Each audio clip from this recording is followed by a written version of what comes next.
ہمیں فضائل درود میں ملتے ہیں۔ اگر میں آج آپ سے ایک ریکویسٹ کروں یا ایک بات کہوں کہ جناب یہ بتائیے کہ آپ مسلمان ہونے کی حیثیت سے اپنی زندگی میں کیا کیا خواہشات رکھتے ہیں؟ ایک مسلمان اپنی دنیا کیسی دیکھنا چاہتا ہے، اپنی آخرت کیسی دیکھنا چاہتا ہے؟ کبھی اکیلے میں بیٹھ کر لسٹ بنائیں کہ دنیا میں کیا چاہتا ہوں، موت کے وقت کیا چاہتا ہوں، قیامت کو کیا چاہتا ہوں۔ اور اب میں آپ کو کچھ مختلف حدیثوں کا یوں سمجھیے کہ مجموعہ کہہ لیں، عطر کہہ لیں، اس کا خلاصہ کہہ لیں، میں پیش کرنے جا رہا ہوں کہ درود پاک پڑھنے والے کو کیا کیا ملتا ہے۔ علماء بیٹھے ہیں، تقریباً ہر ہی میرے جملے کے پیچھے کوئی حدیث یا کوئی روایت ہوگی، تو آپ کو اندازہ ہو جائے گا کہ یہ کیسا کمال کا وظیفہ ہے۔ میں جو کہتا جاؤں دل خوش ہو تو سبحان اللہ کہتے جائیے گا۔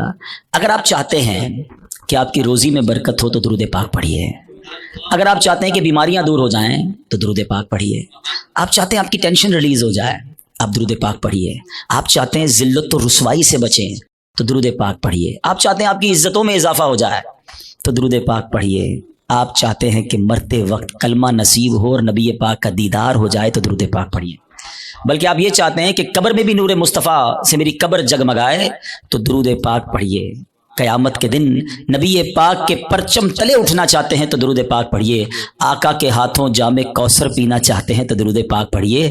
بلکہ سنیے، آقا کے ساتھ جنت میں داخل ہونا چاہتے ہیں تو درود پاک پڑھیے۔ مدینے جانا ہے تو درود پاک پڑھیے۔ خواب میں سرور کائنات علیہ الصلوۃ والسلام کی زیارت کرنی ہے تو درود پاک پڑھیے۔ مجھے بتائیے کچھ اور بچ گیا ہے زندگی میں؟ اور کچھ چاہیے ہیں؟ اور کیا چاہیے ہمیں؟ روزی میں برکت ہو، ذلت و رسوائی سے بچوں، بیماریاں اتر جائیں، ٹینشن ریلیز ہو، اللہ عزتوں میں اضافہ کرے، کلمے والی موت ملے، آقا کا دیدار ہو اور جنت میں بھی نبی پاک ساتھ لے جائیں، جب تک زندہ رہوں مدینے جاتا رہوں۔ اس کے علاوہ تو بچتا ہی کوئی نہیں ہے نا مسلمان کے لیے۔ اب ماشاءاللہ علماء بیٹھے ہیں، آپ ان سے پوچھیں کہ یہ ساری فضیلتیں ہیں احادیث میں اور روایات میں درود پاک پڑھنے والے کے لیے موجود ہیں، پھر بھی ہم درود پاک نہیں پڑھتے، پھر بھی ہم اس کو اپنا وظیفہ نہیں بناتے۔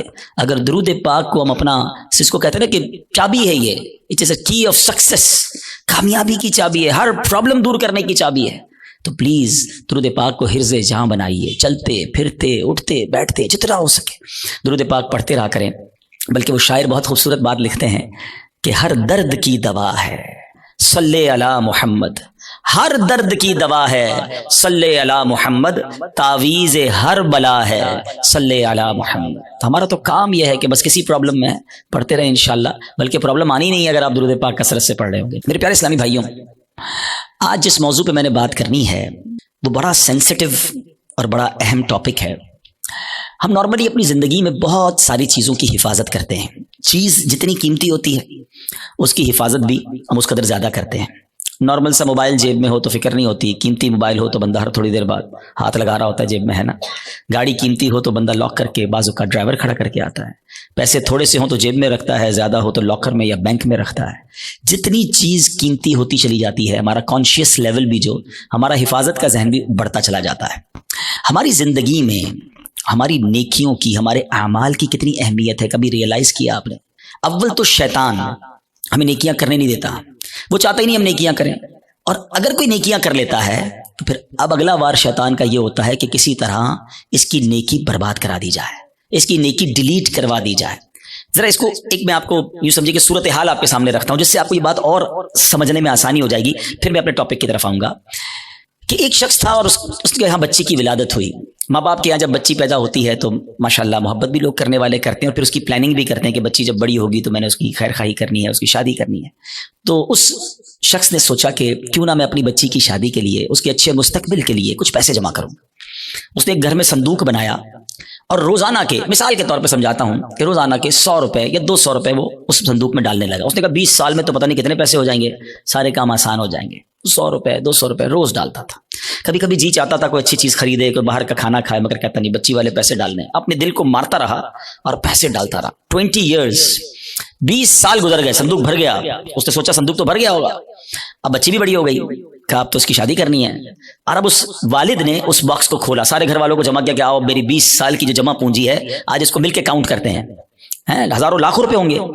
جیسے ہی صندوق کھولا نا، اس کا دل ہل گیا کہ ہوا یہ تھا کہ صندوق لکڑی کا تھا، اس میں کہیں سے ایک سوراخ ہو چکا تھا، اور اس سوراخ سے دیمک اندر آئی، اور اس کی 20 سال کی جو کمائی تھی وہ سارے نوٹ وہ دیمک کھا چکی تھی۔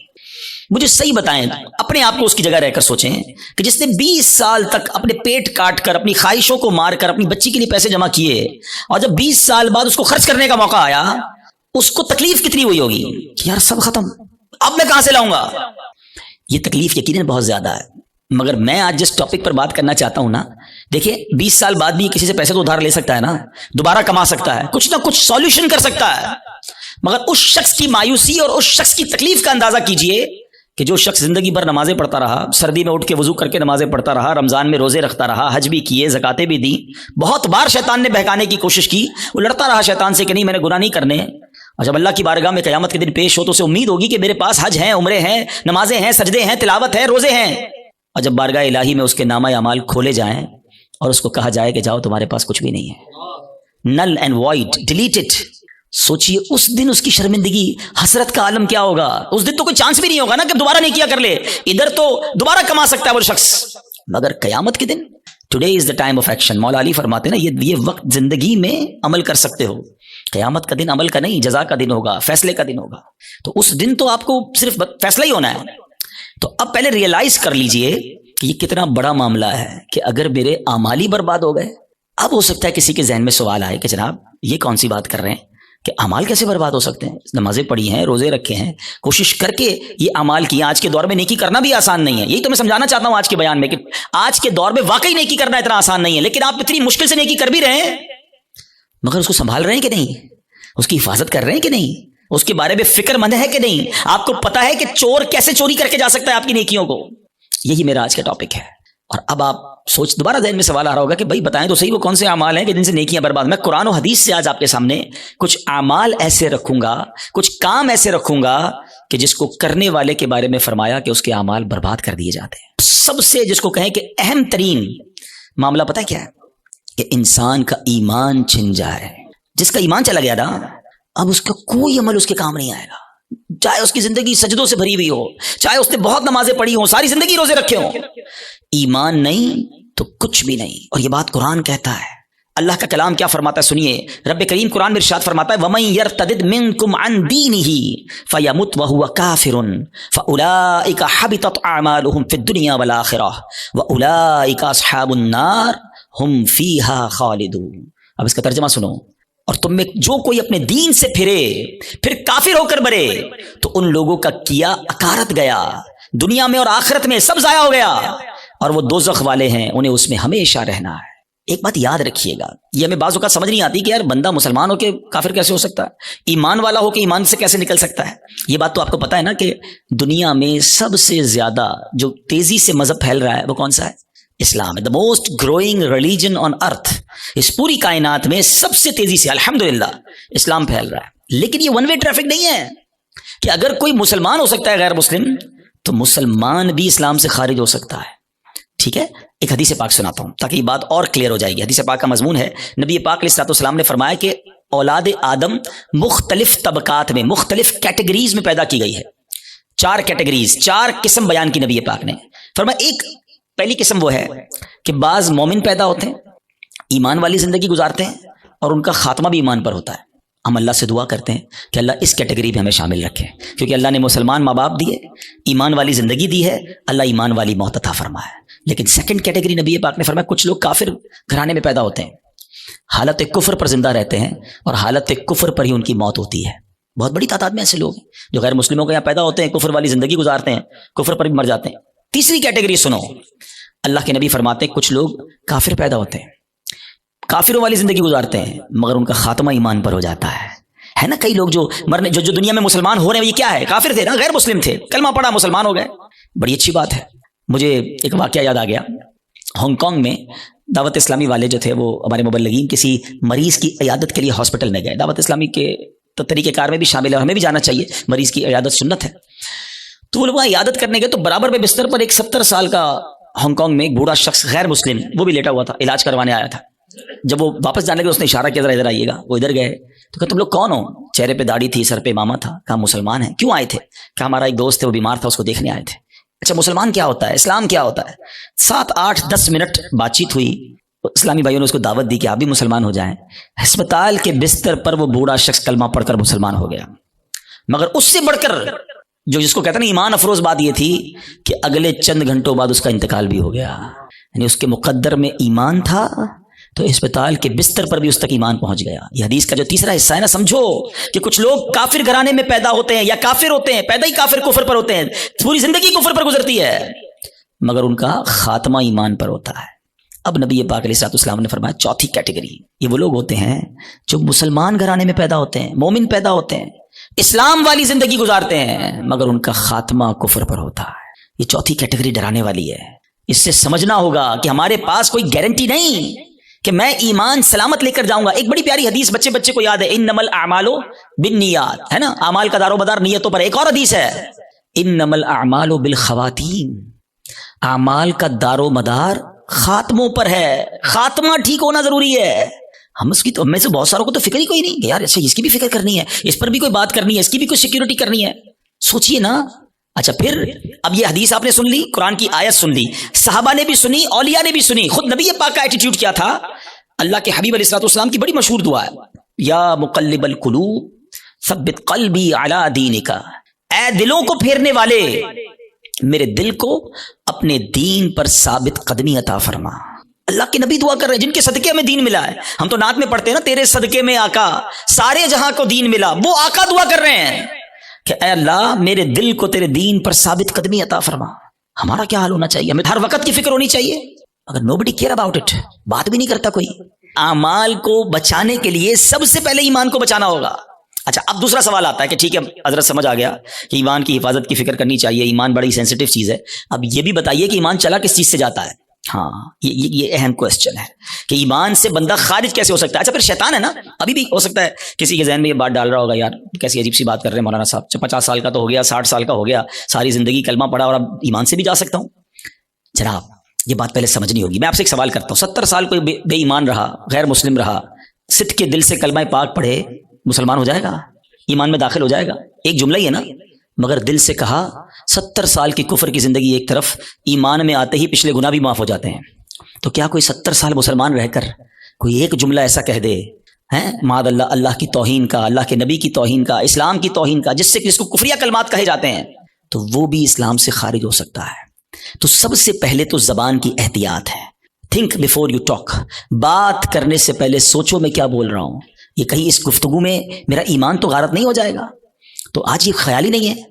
اب اس میں بڑی بڑی سازشیں ہوئی ہیں. فلموں کے گانے ایسے بنائے گئے، کامیڈی شو ایسے بنائے گئے، یہ کامیڈینز یا فلموں کے گانے یا جناب دوستوں میں ہنسی مذاق، کبھی دوزخ کا مذاق، کبھی جنت کا مذاق، کبھی معاذ اللہ فرشتوں کا مذاق. ہماری لمٹ ہے، ہم مسلمان ہیں، ہماری باؤنڈری ہے. لوگ کہتے ہیں ریڈ لائن ہوتی ہے. بھائی ریڈ لائن مسلمان کی یہ ہے کہ وہ ان باتوں پر گفتگو نہیں کر سکتا، اس کا مذاق نہیں اڑا سکتا. ایک حد ہے ہماری نا، ہم جو چاہیں منہ میں بول دیں گے. دنیا میں کئی ایسے ملک ہیں جہاں کسی ادارے کے خلاف بات نہیں ہو سکتی، کسی پرسنالٹی کے خلاف بات نہیں ہو سکتی، ہم اس کو فالو کرتے ہیں. مگر ہم اسلام کے بارے میں، دین کے بارے میں جو منہ میں آیا کہہ رہے ہوتے ہیں. تو یاد رکھیں شیطان تو چاہتا یہی ہے. الٹیمیٹ گول پتہ ہے شیطان کا کیا ہے؟ کہ میں اور آپ غیر مسلم ہو کر قبر میں جائیں. وہ مرنے سے پہلے بھی آتا ہے، آخری وقت بھی بندے کے پاس آتا ہے کہ کسی طرح اس کا ایمان چھین لوں. اتنا خطرناک دشمن ہے وہ ہمارا، اور ہم سکون کی نیند سو رہے ہیں، ہمیں فکر ہی کوئی نہیں ہے. پھر دوسرا جو ایک پرابلم ہے جس کی وجہ سے ایمان برباد ہو سکتا ہے، وہ ہے گناہوں کی عادت. روایتوں میں آتا ہے کہ جب بندہ ایک گناہ کرتا ہے نا، اس کے دل پر ایک سیاہ نقطہ لگ جاتا ہے، اور جب وہ بار بار گناہ کرتا ہے تو وہ ایک نقطہ ایک وقت آتا ہے کہ پورا دل ہی کالا ہو جاتا ہے. جب دل کالا ہو جاتا ہے تو اس پر نصیحت کی بات ہی اثر نہیں کرتی ہے. پھر شیطان کے لیے بڑا آسان ہوتا ہے اس کا ایمان چھیننا. میں آخری بات اس موضوع پہ کر لوں تاکہ اگلے عمل کی طرف جاؤں، ورنہ یہی ایک ٹاپک ایسا ہے کہ میں پورا بیان اس پر کروں، اور کرنے چاہیے ایسے بیانات کہ ایمان کی حفاظت کی فکر بہت ضروری ہے.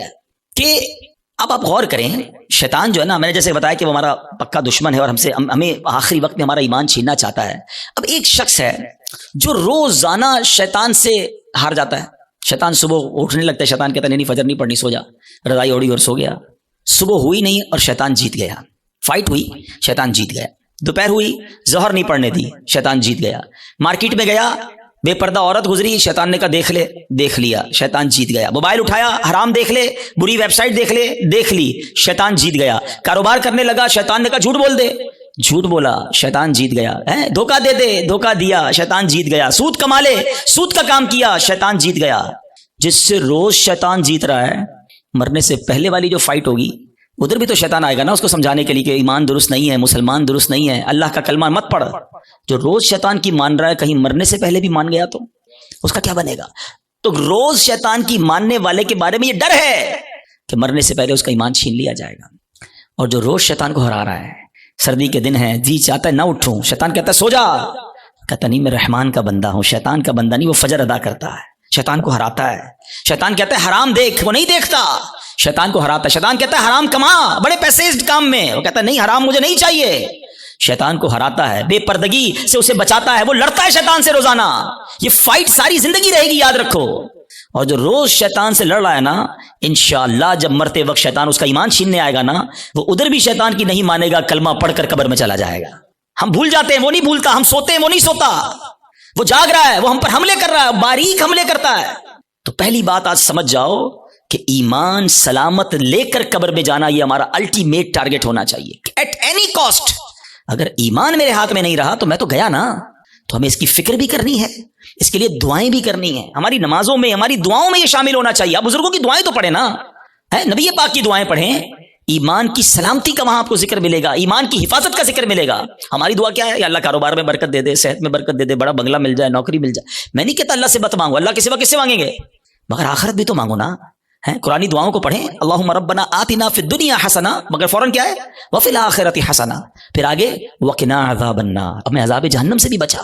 تو اللہ کرے کہ ہم اپنے ایمان کی حفاظت کی فکر کرنے والے بن جائیں. ایک اور عمل، اللہ اکبر، وہ اتنا عام ہو گیا ہے کہ جس کی وجہ سے بھی اعمال برباد ہوتے ہیں. اور وہ عمل کیا ہے؟ حدیث پاک سناتا ہوں. اللہ کے حبیب علیہ الصلوۃ والسلام فرماتے ہیں، اور وہ عمل یہ ہے کہ بندہ کسی سے حسد کرے. اچھا، حسد نیکیوں کے ساتھ پتہ کیا کرتا ہے؟ نبی پاک فرماتے ہیں ایاکم والحسد فإن الحسد یأکل الحسنات کما تأکل النار الحطب. اللہ کے حبیب فرماتے ہیں حسد سے بچو، وہ نیکیوں کو اس طرح کھا جاتا ہے جیسے آگ خشک لکڑی کو کھا جاتی ہے. اب میں مثال دیتا ہوں. آپ نے لکڑی جلائی اور آگ جلائی اس پر، تھوڑی دیر بعد لکڑی کا کیا حال ہوگا؟ ختم نا، خاک ہو جائے گی. یہ پتہ کیا کرتے ہیں جو حسد کرنے والے ہوتے؟ سارا دن نمازیں پڑھی، روزے رکھے، صدقے کیے، رات آئی آگ لگائی اور سارے اعمال برباد کر دیے. یہ نیکیوں کو برباد کرنے والا کام ہے. اور حسد، اللہ اکبر، آج اتنا عام ہو چکا ہے. ہر دوسرے آدمی کو دوسرے سے حسد ہے، بلکہ بھائی کو بھائی سے حسد، بہن کو بہن سے حسد ہو گیا ہے. نبی پاک علیہ الصلوۃ والسلام فرماتے ہیں حسد سے بچو، کیونکہ حسد ایمان کو مونڈ دینے والا کام ہے. ایک اور حدیث پاک میں آتا ہے حسد ایمان کو ایسے برباد کرتا ہے. حدیث پاک کا مضمون ہے جیسے سرکہ ایلوا شہد کو برباد کر دیتا ہے. اب سرکے کو شہد میں ڈالے، شہد کا کیا حال ہوگا؟ فرمایا یہ ایمان برباد کرنے والی بیماری ہے. مگر آج کوئی کسی کو خوشحال دیکھنے کے لیے تیار ہی نہیں ہے. اچھا، بعض اوقات پتہ کیا ہوتا ہے جب اس طرح کے بیان ہوتے ہیں، میں نے کہا نا یہ لڑائی جاری رہے گی. اس بیان کے دوران بھی شیطان ساتھ چل رہا ہوگا. کسی کے ذہن میں سوال کر رہا ہوگا یار مولانا صاحب بات تو ٹھیک کر رہے ہیں مگر میں تو حسد نہیں کرتا. وہ آپ کو یہ سب کلیریفائی کر رہا ہے کہ بات ٹھیک ہے مگر میں تو حسد نہیں کرتا. نہیں، ایسے نہیں شیطان کو حملہ کرنے دیں گے. آج مقابلہ کریں گے انشاءاللہ. ٹھیک ہے، اب میں آپ کو کچھ سمٹمز بتاتا ہوں، کچھ نشانیاں بتاتا ہوں کہ جس کی وجہ سے آپ کو یہ ریئلائز ہوگا کہ میں حسد کرتا ہوں کہ نہیں کرتا. پہلے تو حسد کی تعریف کیا ہے یہ سمجھ لو. حسد کی تعریف یہ ہے، دا ڈیفینیشن آف جیلسی، کہ اگر کسی شخص کو کوئی نعمت ملے تو میرا دل یہ چاہے کہ یہ نعمت چھن کر مجھے مل جائے یا کم از کم اس کی برباد ہو جائے. یہ حسد ہے. یہ جہنم میں لے جانے والا کام ہے، حرام. حسد کی ایک جائز صورت بھی ہے، اس کو حسد نہیں کہتے، اس کو ہماری اردو زبان میں رشک کہتے ہیں، عربی میں غبطہ کہتے ہیں. وہ کیا ہے کہ جب کسی کو نعمت ملے تو بندہ کہے اللہ اس کو دیے مجھے بھی دے دے. اس پہ کوئی حرج نہیں ہے، یہ اچھی بات ہے، اس میں جائز ہے یہ. لیکن جو دوسری والی سائیڈ ہے وہ بہت زیادہ بڑھ گئی ہے. ٹھیک ہے، پہلے تعریف پتہ چل گئی. اب کچھ نشانیاں بتاتا ہوں، چیک کر لیتے ہیں. اگر ٹھیک ہے میرے اندر نہیں تو پھر صحیح ہے، پھر تو اللہ کا شکر ہے میرا دل صاف ہے. اگر گڑبڑ ہے تو پھر علاج بھی بتاؤں گا. اب پہلے تو لیبارٹری ٹیسٹ کر لیتے ہیں ایک دوسرے کا. چیک کیجئے آپ کی لائف میں کوئی ایسا ہے. اچھا، یہ ایک اور پہلے بات بتا دوں، حسد جو ہے نا ہوتا ہی اس سے جس کو ہم جانتے ہیں، جس سے تعلق ہوتا ہے. جس سے تعلق نہیں اس سے حسد نہیں ہوتا. ہمیں فیصلہ آباد میں رہ کر برازیل کے کسی شخص سے حسد نہیں ہو سکتا، ہم جانتے ہی نہیں اس کو، پتہ نہیں کیا کر رہا ہے. حسد کس سے ہوگا؟ یا تو کسی دوست سے ہوگا، یا کسی رشتہ دار سے ہوگا، یا اپنی فیلڈ کے کسی بندے سے ہوگا. آپ کاروبار کرتے نا، کسی کاروباری اپنے کسی کاروباری سے ہو جائے گا، اپنے کسی رشتہ دار سے ہو جائے گا، اپنے کسی دوست سے، اپنے کسی قریب پڑوسی سے ہو سکتا ہے. جس کے ساتھ آپ کا انٹریکشن ہے نا، آپ اس سے حسد کر سکتے ہیں. اب چیک یہ کرنا ہے کہ میں کسی سے حسد کرتا ہوں کہ نہیں. ٹھیک ہے، میں نے آپ کو باؤنڈری بتا دی ہے. اب میرا لیبارٹری ٹیسٹ کہہ لیں، مدنی لیبارٹری ٹیسٹ کرتا ہوں. اب میں آپ کو 2-3 ایگزامپلز بتاتا ہوں. اپنے آپ سے خود ہی سوال کریں، مجھے جواب نہیں دینا، آپ نے اپنے آپ سے سوال کرنا ہے. پہلا سوال، دنیا میں کوئی ایک بندہ ایسا ہے، یا عورت بھی ہو سکتی ہے، رشتہ دار بھی ہو سکتی ہے، کہ یار جب بھی اسے کوئی خوشی ملتی ہے نا، نعمت ملتی ہے، ترقی ملتی ہے، دولت ملتی ہے، شہرت ملتی ہے، تو مجھے پرابلم ہوتا ہے، مجھے مزہ نہیں آتا. پہلا سوال اپنے دل میں جواب رکھیے گا، مجھے بس بتائیے گا. دوسرا سوال، کوئی ایسا ہے کہ جب اس کی تعریف میرے سامنے ہوتی ہے تو مجھے ذرا بھی مزہ نہیں آتا. میں کہتا ہوں کوئی اور بات کرو نا یار, اس کا ذکر کیوں کر رہے ہو؟ ہیں ایسا ہوتا ہے نا کبھی کبھی ہمارے سامنے کسی کی تعریف کرتے ہیں, وہ بھائی نہیں یار ان کا کاروبار بہت آگے بڑھ گیا, یار وہ تو بڑے مشہور ہو گئے, ہاں ان کو تو بڑے لوگ عزت دیتے ہیں, یار اس کی بات چھوڑو, یار کوئی اور بات کرو. اگر کوئی ایسا ہے کہ اس کے بارے میں جب مجھ سے کوئی بات کرتا ہے اور یہاں پین فیل ہوتا ہے, میں بات بدلتا ہوں. دس از دا سیکنڈ کوسچن. ٹھیک ہے, یہ دوسرا ٹیسٹ ہے. اب تیسرا ٹیسٹ ہے. کوئی ایسا ہے کہ جب اس کا نقصان ہو جائے, بدنام ہو جائے, اس کا پیسہ برباد ہو جائے, معاذ اللہ اس کی فیکٹری میں آگ لگ جائے, اس کا گھر تباہ ہو جائے, یا اس کے گھرانے میں کوئی جھگڑا ہو جائے, اس کی فیملی تتر بتر ہو جائے, تو اندر ہی اندر خوشی ہوتی ہے, ہاں یار اب مزہ آیا, ہاں میں تو چاہتا یہی تھا یہ برباد ہو جائے. These are the 3 symptoms. یہ 3 سوال ہیں آپ سے, جواب مجھے کوئی نہ دے, اپنے دل سے پوچھو. اگر کسی کے بارے میں ان تینوں میں سے کوئی ایک بھی کیفیت ہے نا, تو پھر حسد اور کس کو کہتے ہیں؟ جناب آپ بیمار ہو چکے ہیں, ڈاکٹر کہتا ہے نا آپ کے ٹیسٹ کے بعد شوگر ہو گئی ہے بھائی, بلڈ پریشر ہو گیا, اب ہن احتیاط کرو, تو تسی ہن احتیاط کرو, تواڈے دل وچ حسد آ گیا ہے. اگر ان تینوں میں سے کوئی ایک بات کا جواب ہاں میں آ رہا ہے, اور کوئی بندہ یا کوئی رشتہ دار عورت یا فیملی کا کوئی ممبر ذہن میں آ رہا ہے, آپ کو پتا ہے اتنا مکار ہے شیطان, بہن کو بہن سے حسد کرا دیتا ہے. کیسے؟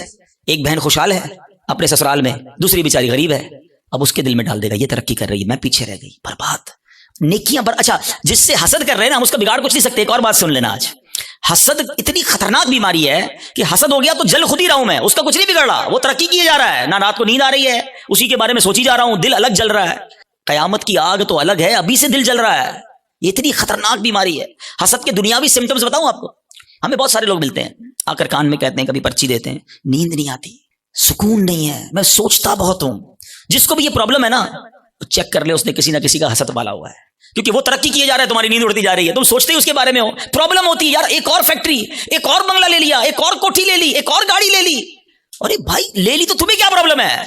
اتنی خطرناک یہ بیماری ہے کہ چین نہیں لینے دیتی بندے کو.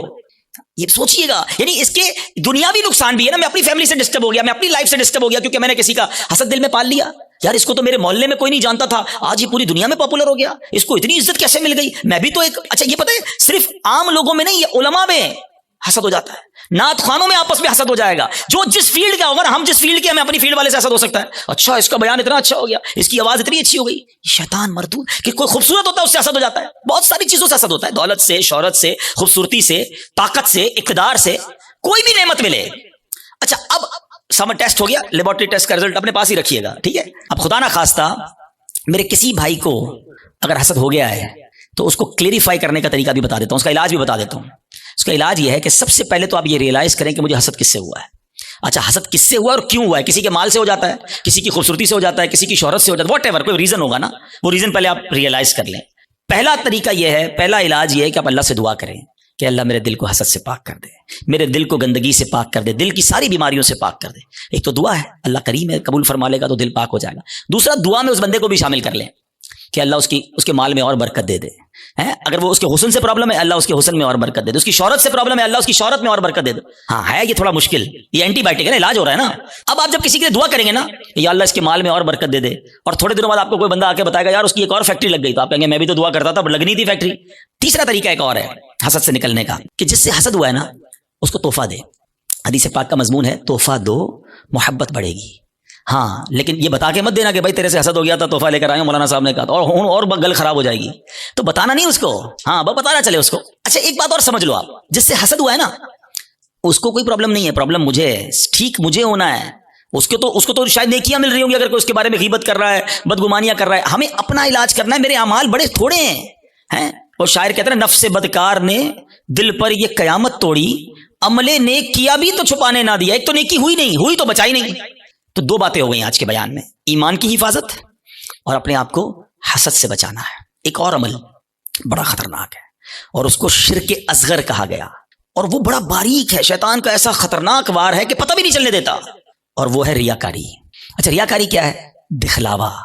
بندے کو بڑا جی چاہتا ہے یار میں نیکی کروں نا, پتا تو چلے میں نے کیا کیا ہے, یار کمال ہے, اتنا چندہ دیا اور کوئی اعلان ہی نہیں, اتنے سجدے کیے, پتہ ہی نہیں کسی کو کہ کمرے کے اندر جا کے کتنے نفل پڑھتا ہوں, تہجد پڑھتا ہوں. تو اب نیکی کر, پہلے تو مشہور تھا نیکی کر دریا میں ڈال, اب تو نیکی کر فیس بک پہ ڈال, ہر چیز سوشل میڈیا پہ ڈالنی ہے. تو یہ جو دل کی چاہت ہے نا اندر سے, یہ سمجھو یہ بڑا باریک وار ہے, اور احادیث میں ریاکاری کے بارے میں اس قدر شدید روایتیں ہیں کہ اللہ کے حبیب علیہ الصلوۃ والسلام فرماتے ہیں کہ جب لوگ اپنے اعمال لے کر آئیں گے نا اللہ کی بارگاہ میں، اگین وہی والی بات، باکس والی بات یاد ہے نا کہ باکس کھولا تو کچھ نہیں، ریاکار جب اللہ کی بارگاہ میں اعمال لے کر آئیں گے تو ریاکاروں سے کہا جائے گا ان کے پاس جاؤ جن کے لیے تم ریاکاری کرتے تھے، انہی سے جا کے اپنا اجر لے لو۔ اللہ فرمائے گا میرے پاس کچھ بھی نہیں ہے، لوگوں کو دکھانا تھا نا، جاؤ ان سے جا کے لے لو اجر۔ ہمارا کیا ہوگا اگر ہمارے روزے، ہمارے حج، ہمارے عمرے، ہمارے صدقے اگر یہ کہہ دیا گیا؟ اور یہ اتنا باریک وار ہے شیطان کا کہ پتہ بھی نہیں چلتا، کہیں نہ کہیں بہانے سے ہم سے وہ ریاکاری کراتا ہے۔ وہ مشہور حدیث آپ نے کئی بار سنی ہوگی کہ قیامت کے دن اللہ کی بارگاہ میں سب سے پہلے ایک شہید کا فیصلہ ہوگا، اس سے کہا جائے گا تو نے کیا کیا؟ اللہ فرمائے گا میں نے تجھے اتنی نعمتیں دی، وہ مانے گا یا اللہ ہاں مجھے نعمتیں ملی، حدیث کا خلاصہ ہے۔ اللہ فرمائے گا تو نے کیا کیا؟ کہ یا اللہ میں نے تیری راہ میں جہاد کیا، لڑتے لڑتے شہید ہو گیا، جان دے دی تیری بارگاہ میں۔ یعنی آپ سوچو یار، جان دینے سے بڑھ کر تو کچھ نہیں ہے نا، مگر اللہ کی طرف سے کیا ارشاد ہوگا؟ تو جھوٹا ہے، تو نے اس لیے یہ عمل کیا کہ تجھے بہادر کہا جائے، مجاہد کہا جائے، تجھے کہہ لیا گیا اے فرشتوں اس کو جہنم میں ڈال دو، شہید جہنم میں۔ کیوں؟ نیت اللہ کی رضا کی نہیں تھی نا، شہرت کی تھی، لوگوں کو پتا چلے۔ اب اللہ کی بارگاہ میں ایک سخی لایا جائے گا، اے اللہ کی راہ میں خرچ کرنے والوں غور سے سنو، وہ سخی اللہ کی بارگاہ میں لایا جائے گا۔ اللہ فرمائے گا میں نے تجھے بہت مال دیا، کہے گا ہاں یا اللہ تو نے مال دیا مگر میں نے تیری راہ میں دل کھول کر خرچ کیا، میں خلاصہ کہہ رہا ہوں میں نے تیری راہ میں دل کھول کر خرچ کیا۔ ارشاد ہوگا کہ تو جھوٹا ہے، تو نے اس لیے کیا کہ تجھے سخی کہہ لیا جائے، اے فرشتوں اس کو بھی اٹھا کر جہنم میں ڈال دو۔ دنیا میں سخی مشہور ہو گئے تھے نا، بس اب جہنم میں جاؤ۔ تیسرا، قرآن کا قاری لایا جائے گا، علم سکھانے والا لایا جائے گا۔ اللہ کہے گا تجھے اتنی نعمتیں دی، وہ کہے گا ہاں مولا نعمتیں ملی، میں تو لوگوں کو علم پڑھاتا تھا، تیرا دین پڑھاتا تھا، قرآن پڑھاتا تھا۔ فرمایا تو جھوٹا ہے، تو نے اس لیے کیا کہ تجھے عالم کہا جائے، قاری کہا جائے، اے فرشتوں اس کو بھی اٹھا کر جہنم میں ڈال دو۔ کبھی بھی سیٹسفائی نہ ہوا کریں، پلیز ٹرائی ٹو انڈرسٹینڈ۔ شیطان مردود پہلی کوشش یہ کرتا ہے ہماری نیکیاں نہ ہوں، اور دوسری کوشش یہ کرتا ہے کہ اچھا نیکیاں کر لی نا، اب اس کو نل اینڈ وائڈ کیسے کروں، ڈیلیٹ کیسے کرواؤں، ضائع کیسے کرواؤں۔ ادھر ہم مار کھا جاتے ہیں، ادھر ہم سوچتے ہی نہیں ہیں۔ بڑا جی چاہتا ہے لوگوں کو پتا چلے اتنے حج کیے ہیں، اتنے عمرے کیے ہیں۔ ایکچولی ہماری تو روز لوگوں سے ملاقاتیں ہوتی ہیں نا، معذرت کے ساتھ کسی سے ملنے جاتے ہیں نا، سب جگہ نہیں لیکن کچھ جگہ ایسا ہوتا ہے کہ 15 منٹ کے اندر بندہ اپنی 15 سال کی نیکیاں گنواتا ہے کہ میں نے اتنے حج کیے ہیں، الحمدللہ ہر سال عمرے پہ جاتے ہیں، سرکار نے بڑا کرم کیا ہے، تہجد کی نماز کی بڑی پابندی ہے، تو رجب شعبان کے روزے بھی رکھتا ہوں، تو فلاں علاقے میں بھی ہم غریبوں کی مدد کرتے ہیں، تو فلاں بھی۔ بندہ کہ بھائی صاحب کس نے پوچھا تھا یہ سب آپ سے؟ ہم نے تو طبیعت پوچھی تھی آپ کی، آپ نے طبیعت کے جواب میں پوری لسٹ نکال کے دے دی۔ اچھا اب ذرا میں چوٹ کرنے کے لیے کہہ رہا ہوں کہ جو بندہ 15 سال پرانا حج یاد رکھے ہوئے ہے، اس کو آج صبح جو جھوٹ بولا ہے وہ یاد ہے؟ تھوڑی دیر پہلے موبائل اٹھا کر حرام دیکھا وہ یاد ہے؟ آدھے گھنٹے پہلے غیبت کی تھی وہ یاد ہے؟ آج دن میں کئی گناہ ہوئے وہ یاد نہیں؟ اور 20-20 سال 25-25 سال پرانی نیکی یاد ہے جو بار بار لوگوں کو بتائی جا رہا ہوں۔ پوچھے یہ کیوں؟ دیکھیں مجھے بتانے سے مجھے تو کوئی نقصان نہیں ہوا، آپ کا کئی لاس تو نہیں ہو گیا۔ انما الاعمال بالنیات، اللہ کی بارگاہ میں ہماری نیتیں کیا ہیں؟ ہم سوچیں۔ تہجد تو اکیلے بھی پڑھتا ہے نا بندہ، لیکن کبھی ہم نے پڑھ لی تہجد، اب پیٹ میں درد ہو رہا ہے، سامنے والے کو کیسے بتاؤں کہ تہجد پڑھی ہے؟ بس یار آج بہت تھکا ہوا ہوں۔ خیریت کیوں تھکے ہیں حاجی صاحب؟ تو الحمدللہ تہجد میں اٹھ جاتا ہوں نا۔ اچھا آپ تہجد بھی پڑھتے ہیں؟ اور ہن دل وچ ٹھنڈ پی گئی، اینو پتہ چل گیا اسی تہجد گزار نے، وہ نہیں بلو ٹک آتا ہے واٹس ایپ پہ میسج ریسیو، ہمیں لگتا ہے میری عبادت اس کو ریسیو ہو گئی، اور ساڈے دل وچ ٹھنڈ پی گئی، اور اللہ کے بندے ریسیو بھی ہو گئی، ادھر سے ڈیلیٹ بھی ہو گئی۔ کیوں بتانا ہے؟ میں جانوں میرا رب جانے ہے۔ یہ سمجھو بات کو، یہ بڑی باریک شیطان کا وار ہے۔ مسجد میں چندہ دیں، امام صاحب کو اسپیشل پرچی جاتی ہے، ذرا حاجی صاحب کے لیے اعلان کریں، ذرا کولر لگایا حاجی صاحب نے، مسجد کے پنکھے فلاں حاجی صاحب نے لگائے، قالین فلاں حاجی صاحب نے۔ کیوں؟ آپ قالین لگا دیں، رب ثواب دینے والا ہے۔ میں ہر کسی اچھا اب اگین میں دیکھیں ہر اپنے ٹاپک میں شیطان کا ایک وار بھی انکلوڈ کر رہا ہوں۔ ابھی شیطان پتہ ہے کیا وار کر رہا ہوگا؟ ہائے ہائے اتنا مردود ہے نا، یہ اس بیان میں بھی ہمیں کوئی اور بندہ یاد دلا رہا ہوگا، یہ عبدالحبیب بھائی صحیح کہہ رہے ہیں، یہ فلاں آدمی ہے نا مسجد میں اعلان کرواتا ہے، وہ فلاں آدمی ہے نا نیکیاں بڑی بتاتا ہے، وہ ہمیں کوئی اور یاد دلا رہا ہوگا، ہمیں اپنے بارے میں فیصلہ نہیں کرنے دے گا۔ ہمارے پاس کوئی پیرامیٹر نہیں ہے کہ ہم کسی کو ریاکار کہہ سکیں، کیونکہ اگر نیکی کوئی اعلانیہ اس لیے کر رہا ہے کہ لوگوں کو ترغیب ملے تو اس کو ثواب ہے۔ کیا ہے انما الاعمال بالنیات، میں اپنے دل کو تو چیک کر لوں، ہم اپنے دل کو سب چیک کریں، رائٹ لیفٹ نہیں دیکھنا کہ میں جب اعلان کرنے کی سوچتا ہوں، میں جب واٹس ایپ یا فیس بک پہ لگاتا ہوں، میں جب دوستوں کو بتاتا ہوں قرآن اتنا پڑھا، تلاوت اتنی کی، بس یار آج آفس پہ غریب بندہ آیا تھا بڑا پریشان تھا، میں نے تو یار اس کو فوراً 25,000 روپے دے دیے، یہ کس لیے کہا؟ اگر اچھی نیت ہے تو ٹھیک ہے، ورنہ ہم جانتے ہیں کہ سامنے والا کا اچھا ماشاءاللہ یار اللہ آپ کو سلامت رکھے۔ پلیز شیطان کے وار کو سمجھو۔ میں نے آپ کے سامنے حدیث رکھی ہے کہ شہید جہنم میں جائے گا، وہ شہید جو جہاد کر رہا ہے مگر دکھاوے کے لیے کر رہا ہے، وہ سخی جہنم میں جائے گا جو کروڑوں لاکھوں روپے خرچ کر رہا ہے مگر دکھاوے کے ساتھ کر رہا ہے اللہ کے لیے۔ ایک چپتا ہوا سوال کر کے اگلے ٹاپک کی طرف جاتا ہوں۔ اپنے آپ سے میں بھی سوال کرتا ہوں, میں خود اپنے آپ سے بھی سوال کرتا ہوں, میرے اور آپ کے پاس ایسی کتنی نیکیاں ہیں جو فقط میں جانوں اور میرا رب جانے. کبھی اکیلے میں سوال کرنا اپنے آپ سے کہ کسی کو نہیں پتا, دنیا میں کسی کو نہیں پتا, بس میں جانوں میرا رب جانے. ثواب تو اسی لینا ہے نا, جنت میں تو اسی نے مجھے داخل کرنا ہے اپنے کرم سے, میں کیوں دنیا والوں کو بتاؤں. اچھا پھر اخلاص, ریاکاری کے اگینسٹ کیا ہے اخلاص. اخلاص کی تعریف پتہ کیا ہے؟ آئے ہائے علماء بھی کمال کرتے ہیں, ایک جملے میں گلی مکا دیتے ہیں, کہتے ہیں اخلاص کی تعریف یہ ہے جس طرح تم اپنے گناہوں کو چھپاتے ہو نا, اس طرح اپنی نیکیوں کو چھپاؤ. ہم میں سے کوئی چاہتا ہے میری خطائیں پتہ چلیں کہ میں نے کل کیا گناہ کیا, پرسوں کیا کیا؟ نہیں نہیں نہیں, کسی کو میری خطا نہیں پتہ چلنی چاہیے, ہم چھپاتے ہیں, مگر نیکیاں سب کو پتہ چلنی چاہیے.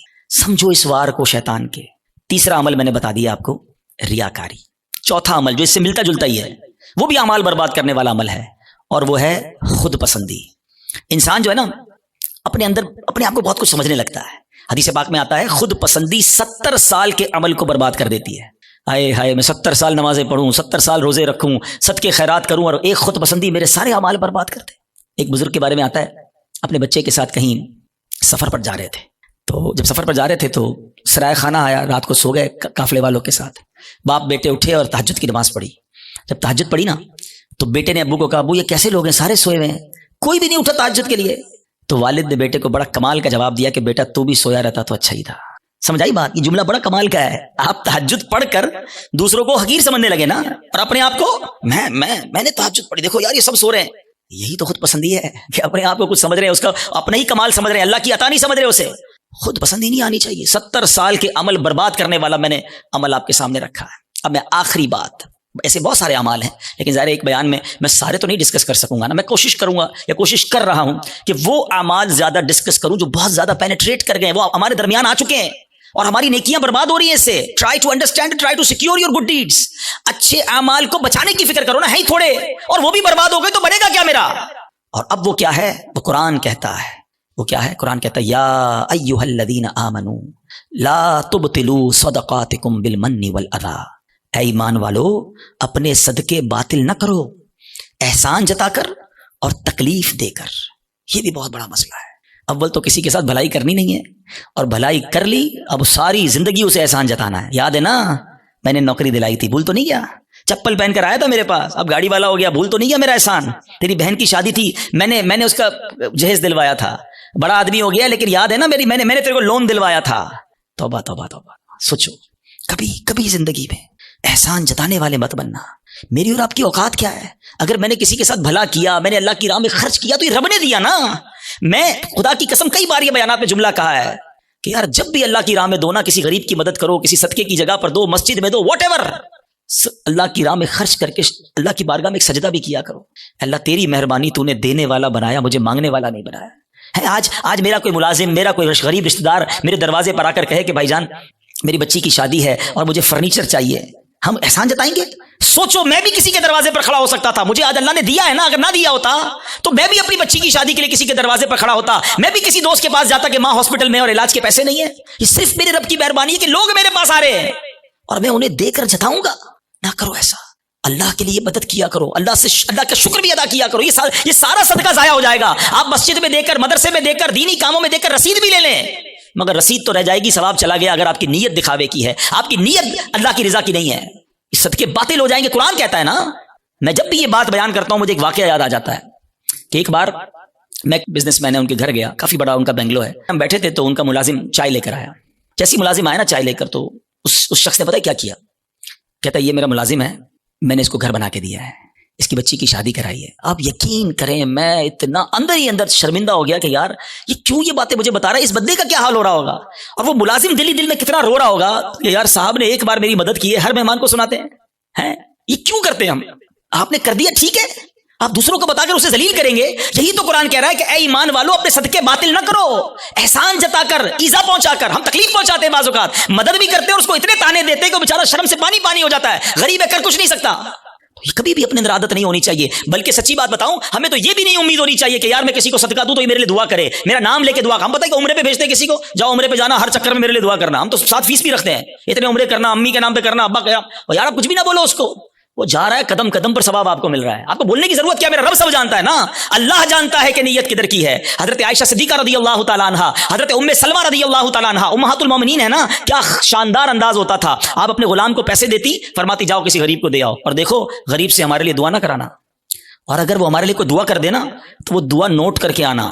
اب مثال کے طور پہ وہ غریب کو جا کے پیسے دیتے, غریب دعا کرتا کہ یا اللہ ان کی خیر ہو, رزق میں برکت ہو, وہ دعائیں لکھ کر لاتے, اور حضرت ام سلمہ اور بی بی عائشہ ہاتھ اٹھا کر اس فقیر کے لیے وہی دعائیں کیا کرتی جو انہوں نے ان کے لیے کی تھیں, اور فرماتی دعا کا بدلہ دعا ہو جائے, اجر اللہ سے لینا ہے. سبحان اللہ, کیا انداز ہے. صدقہ کریں, اللہ کی راہ میں خرچ کرو, مگر ایسے کرو کہ دائیں ہاتھ سے خرچ کرو, بائیں ہاتھ کو پتہ نہ چلے. وہی سوال اگین, ایسے کتنے اعمال ہیں میرے اور آپ کے پاس کہ میں جانوں اور میرا رب جانے. ہاں یقیناً کچھ نیکیاں ایسی ہوتی ہیں جو کھل کے کرنی چاہیے اور اس نیت سے کرنی چاہیے کہ لوگ کریں, لیکن دل کی کیفیت اپنے آپ سے پوچھ لیں. تو بہرحال میرے پیارے اسلامی بھائیو, آج کے اس مختصر سے بیان میں جو میں نے ٹاپک چوز کیا تھا کہ ہم اپنے اعمال کی حفاظت کی فکر کریں. ہم اپنے پیسوں کی, اپنی فیکٹری کی, اپنے گھر کی, اپنی گاڑیوں کی, سب کی حفاظت کی فکر کرتے ہیں کیونکہ وہ قیمتی ہیں. خدا کی قسم سب سے زیادہ قیمتی میرا ایمان ہے. ایمان نہیں تو کچھ نہیں, اور سیکنڈ پھر میرے اعمال ہیں, نیکیاں نہیں ہیں. قیامت کے دن اگر کہہ دیا گیا کہ تمہاری کوئی عبادت قبول نہیں تو پھر ہم کدھر جائیں گے. ہمارے بزرگان دین اتنے سینسٹیو تھے اس معاملے میں. ایک بزرگ کے بارے میں آتا ہے, وہ کپڑے سیتے تھے, بہت اچھے کپڑے سیتے تھے. تو وہ مارکیٹ میں جاتے تھے اور جو کپڑے بناتے تھے وہ سیل کرتے تھے. تو وہ ایک بار گئے ایک جگہ پر, اور ایک کپڑے کے بڑے ایکسپرٹ تاجر کو انہوں نے اپنا پیس دیا, کڑھائی وڑائی کر کے لے گئے تھے. تو اس نے جیسے ہی کپڑا ہاتھ میں لیا نا, تو اس نے اس کے عیب نکالنا شروع کیے. اسٹچنگ ٹھیک نہیں ہے, کلر کمبینیشن ٹھیک نہیں ہے, فلاں چیز غلط ہے. تو وہ بزرگ رونے لگے. تو وہ تاجر کہتا ہے, اب روئے نا, میں لے لیتا ہوں, پرچیز کر لیتا ہوں, اب رو کیوں رہے ہیں؟ کہتے ہیں میں اس لیے نہیں رو رہا تمہیں میرے کپڑا میں عیب نکالیں. میں یہ سوچ رہا ہوں کہ میں نے یہ کپڑا اپنے ہوش کے مطابق, اپنی خیال کے مطابق بالکل صحیح سیا تھا, مگر جب یہ کپڑا کسی ایکسپرٹ کے ہاتھ میں آیا تو اس کو میرے عیب پتہ چل گئے. میں نے اپنی سوچ سے نمازیں ٹھیک پڑھی ہیں, اپنے حساب سے صدقے ٹھیک کیے ہیں, میں نے عمرے اور حج ٹھیک کیے ہیں, لیکن قیامت کے دن جب یہ اعمال اللہ کی بارگاہ میں پیش ہوں گے اور ادھر سے کہہ دیا گیا تیرے سجدوں میں اخلاص نہیں ہے, تیرے صدقوں میں اخلاص نہیں ہے, تیری عبادت میں ذوق نہیں ہے, تیری نیتیں اچھی نہیں ہوں گی, تو میرا کیا بنے گا؟ اس طرح وہ سوچتے تھے. کبھی ہم نے نیکی کر کے یہ سوچا کہ یا اللہ نیکی بچی رہے, قبول فرما لے. ہم تو نیکی کر کے پھول جاتے ہیں, بھائی میں نمازی, میں حاجی, میں روزہ دار, میں صدقہ دینے والا. نہیں, پلیز سمجھو بات کو. ہم نے کئی ایسے واقعات پڑھے ہیں کہ جو بڑے بڑے نامور اس زمانے کے جناب مستجاب الدعوات ہوا کرتے تھے. جب شیطان غالب آیا, نفس غالب آیا, لالچ غالب آئی, تو ایمان بھی ہاتھ سے چلا گیا. بلم بن باعورہ کا واقعہ کس کو نہیں پتا, مستجاب الدعوات تھا وہ شخص, لیکن جب لالچ غالب آئی, شیطان کا داؤ چل گیا, حضرت موسیٰ کے خلاف ہوا, ان کے بارے میں بددعا کرنے لگا, اس کی زبان لٹک کر باہر آ گئی اور کفر پر اس پر خاتمہ ہوا. ہمیں ڈرنا ہے, دعائیں مانگنی ہیں, اور یہ خوف ہمیں صحابہ میں نظر آتا ہے. ہاں, سیدنا ابو بکر صدیق, حضرت عثمان غنی, حضرت مولا علی, بی بی فاطمہ, بی بی عائشہ رضی اللہ عنہ, ان کے واقعات تو پڑھیں. یہ تنکا اٹھا کر کہا کرتے تھے کاش میں تنکا ہوتا انسان نہ ہوتا. کیوں کہتے تھے کہ اللہ کی بارگاہ میں پیش ہوا اور وہاں میرا ایمان نہ چلا جائے, میرے اعمال برباد نہ ہو جائیں. تو بہرحال میرے پیارے اسلامی بھائیو, یہ فکر میں آج کے بیان میں پیش کرنا چاہتا تھا. حسد سے بچنا ہے, نیت کر لیں انشاءاللہ. ہم نے احسان جتانے سے اور دکھلاوے سے بچنا ہے, خود پسندی سے بچنا ہے, اور سب سے مین جو پہلا میرا ٹاپک تھا, ایمان کی حفاظت کی فکر کرنی ہے. ایمان کے ڈاکو گھوم رہے ہیں, یقین کریں, اور وہ ایسا ڈاکو ہے شیطان کے نظر بھی نہیں آتا. اور ڈاکو تو نظر آتے ہیں نا, پولیس والا آپ کھڑا کر لیں گے, آپ کو دل کے آگے پیچھے پہرے دار بٹھانے ہوں گے. پہرے دار کون ہیں؟ آپ نے نماز پڑھ کے پہرے دار بٹھانا ہوگا, آپ نے کلمہ پاک کا ورد کرنا ہوگا. اچھا, یہ بھی بڑا پرابلم ہے. سب کی تمنا کیا ہے, یا اللہ مرنے سے پہلے, مرتے وقت کیا نصیب کرنا؟ کلمہ نصیب کرنا. آج دن میں کتنی بار کلمہ پڑھا ہے یہ چیک کرو نا. مرتے وقت سب کو کلمہ چاہیے, زندگی میں پڑھو نا. اور یہ بات بڑی عجیب بتانے جا رہا ہوں, ایک بزرگ کا جملہ میں بھولتا نہیں ہوں. وہ کہتے ہیں اپنی زبان کو کلمے کا عادی بناؤ, تاکہ جس دن زبانیں بھاری پڑیں گی اس دن تمہاری زبان سے کلمہ جاری ہو جائے. موت کے وقت نا زبان بھاری ہو جاتی ہے, مگر ہم کئی ہفتے ہو گئے کلمہ نہیں پڑھا ہم نے. کتنی تسبیحاں پڑھی کلمے کی, روز کم از کم ایک تسبیح, 100 بار کلمہ. اچھا, آپ کو پتہ ہے حدیث پاک میں افضل الذکر کہا گیا, سب سے افضل اگر کوئی ذکر ہے تو وہ لا الہ الا اللہ محمد الرسول اللہ. پورا کلمہ پڑھیں, یا کم از کم لا الہ الا اللہ کا ورد کریں, اور آخر میں 3 بار محمد الرسول اللہ صلی اللہ تعالی وسلم پڑھ لیں, تاکہ میری زبان کلمے کی عادی رہے. اور جو چیز عادی ہوتی ہے نا, وہ پتہ کب نکلتی ہے؟ آخری بات, چلیں یہ بھی ایک بڑی دلچسپ بات بھی ہے, اور اللہ کرے کہ میرے بیان سے کوئی یہ میسج لے جائے. انسان پر جب دھکا لگتا ہے نا, چوٹ لگتی ہے, مشکل وقت آتا ہے, تو جو اندر اصلی ہوتا ہے نا باہر نکل آتا ہے. ٹھیک ہے, یہ اس کو میں آپ کو ایک ایگزامپل سے سمجھاؤں گا. ایک شخص تھا, بادشاہ کے پاس آیا, کئی زبانوں کا ماہر, ایکسپرٹ. اس کی زبان اتنی فلوئنٹ تھی کہ اس نے چیلنج کیا کہ میری اوریجنل زبان پہچان کے بتائیں. عربی بھی تو انگلش بھی تو اردو بھی تو فرینچ بھی، جس زبان میں بات کریں اس زبان میں وہ جواب دے، بڑی فلوئنٹ جواب دے. کوئی نہیں پہچان سکا. ایک شخص آیا کہتا بادشاہ سلامت مجھے تھوڑا ٹائم دے، میں اس کو پہچان لوں گا. کہا کیسے؟ کہا مجھے اس کے ساتھ ہی رکھ دیں اپنے محل میں. ان دونوں کو ایک ہی کمرہ دے دیا. صبح ہوئی تو بندہ کمرے سے باہر نکلا، جب سیڑھیوں پہ آیا تو پیچھے سے اس نے اسے دھکا دے دیا. وہ لڑکھڑاتا ہوا نیچے گرا اور اب اس کو برا بھلا کہنا شروع کر دیا، گالیاں نکالنا شروع کر دی. کہا بادشاہ سلامت جس زبان میں گالیاں دے رہے ہیں یہ اس کی اصل زبان ہے. جب بندے کو جھٹکا لگتا ہے نا تو اس کا اصل باہر آتا ہے. اس کو اور آسان سمجھا دیتا ہوں. کوئی سالن لے کر پیالہ لے کر ہمارے قریب سے گزرے، اس کو ٹھوکر لگے گی تو برتن سے کیا نکلے گا؟ سالن گرے گا نا. اور اگر کوئی پانی کا پیالہ لے کے جا رہا ہے اس کو ٹھوکر لگائیں گے تو کیا کرے گا؟ تو جو ٹھوکر لگتی ہے نا، جو اندر ہوتا ہے نا، وہی باہر نکلتا ہے. اب مثال دیتا ہوں، آپ موٹر سائیکل پہ جا رہے ہیں، گاڑی پہ جا رہے ہیں، اچانک بریک لگا، ایکسیڈنٹ ہونے سے بچے آپ. کیا نکلا زبان سے؟ کچھ لوگوں کی زبان سے اس وقت گالی نکلتی ہے اور کچھ لوگوں کی زبان سے ماشاءاللہ اس وقت یا رسول اللہ نکلتا ہے، لا الہ الا اللہ نکلتا ہے، یا غوث اعظم نکلتا ہے. کیوں؟ اندر اچھا بھرا ہوا ہے. جب جھٹکا لگانا تو اندر والا باہر آ گیا. اور ہم نے دیکھا ہے اس وقت کئی ایسے لوگ ہوتے ہیں جن کی زبان سے اس وقت بھی گالی نکلتی ہے، بری بات نکلتی ہے، ارے تیری تو. کیوں؟ اندر گندا بھرا ہوا ہے.